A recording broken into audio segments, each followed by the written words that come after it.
আসসালামু আলাইকুম। বর্তমান যে যুগ আছে পুলান রে তো থিওরি দিয়ে এক ফেলে প্র্যাকটিক্যাল হয় আর এক ফেলে, বুঝছেন। মোবাইল একটা আছে ডেট অন না, তো এটার মধ্যে ব্যাটারি চার্জ আছে 3.7, তাহলে অ্যাটলিস্ট লগ ওটা তো পাবো। এখন কন্ডিশন হয়েছে লাগাইলাম চার্জে। চার্জে লাগানোর পরে দেখি কত অ্যাম্পিয়ার কনজিউম করে, বুঝছেন। কাহিনী হয়েছে আই চার্জারে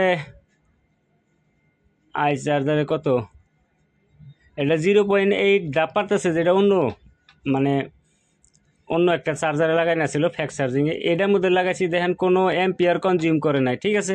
তখন কন্ডিশন হয়েছে কি, ডিসিতে একটা বুট নিয়ে দেখুন আর কি, ডিসিতে বুট নিলে কত রিডিং নেয় চেক করে নিই। তো ডিসিতে লাগাইলাম 98-এ স্টক, তাহলে আপনারা থিওরি হিসেবে 114-তে স্টক, থিওরি হিসেবে কী করবেন, সিপিইউ রিভেল করবেন।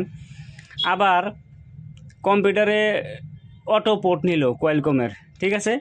তো অটো পোর্ট নিছে যে নিয়মে কী করা লাগে, সিপিইউ বা ইএফএস বা ইএমএমসিতে কাম করা লাগে, তাই না। কিন্তু এই ক্ষেত্রে কিছুমান মোবাইলে, বিশেষ করে দুইটা মোবাইলে আর উল্টা, বুঝছেন।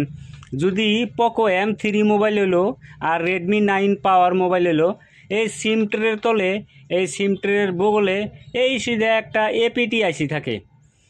এপিটি আইসির বগলে দুইটা ক্যাপাসিটর থাকে, ওই ক্যাপাসিটর দুইটা হিট দিয়ে রিমুভ করে দিলে প্রবলেম সলভ হয়ে যায়, বুঝছেন। তো থিওরি প্র্যাকটিক্যাল কত সময় উল্টা পুল্টা হয়ে যায়, সব কিছু ঠিক থাকে না থাকে, বুঝছেন কি। পোলানে আমরা শিখাই মানে 50 থেকে 150-র ভিতরে যদি আপাতত রিডিং স্টক নিল, তাহলে ওই ক্ষেত্রে ইএমএমসি বা সিপিইউ ড্রাই থাকা হারে, বা ইএমএমসির হেলথ বা সিপিইউর লগে ইএমএমসির কানেকশন মানে ডিসকানেক্ট থাকা হারে, বুঝছেন। তো দেখেন এই দুইটা ক্যাপাসিটর উড়িয়ে দিলাম, উড়িয়ে দেওয়ার পরে মোবাইলটা 100% অন হয়ে যাবো তো আপাতত রেডমি 9 পাওয়ার আর পোকো M3 মোবাইলে এই হুতরোটা খাড়ে না। যদি রেডমি 9 পাওয়ার আর পোকো M3 মোবাইল ডেড আইলো, অটো পোর্ট যদি নিল আর রিডিং যদি 100 আশেপাশে নিয়ে স্টক হইলো, তাহলে আপাতত এপিটি আইসির বগলে এই ক্যাপাসিটর দুইটা উড়িয়ে দিলে আপনার প্রবলেমটা 100% সলভ হবো, বুঝছেন। আশা করি ভিডিওতে কিছু ইনফরমেশন দিবার পারছি। আর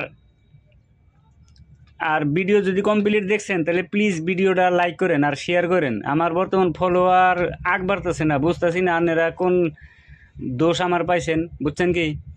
তো এই টাইপের মোবাইল রিলেটেড আরও কিছু ভালো ভিডিওর নিগে পরবর্তীতে ওয়েট করে থাকেন। আমি ভিডিও আপলোড করুন, ভিডিও বানান আছে বহুত, সময়ের তার মানে অভাবে ভিডিও আপলোড করা দিছি না। তো আজকে এই ভিডিওতে হেনি, থ্যাংকস ফর ওয়াচিং।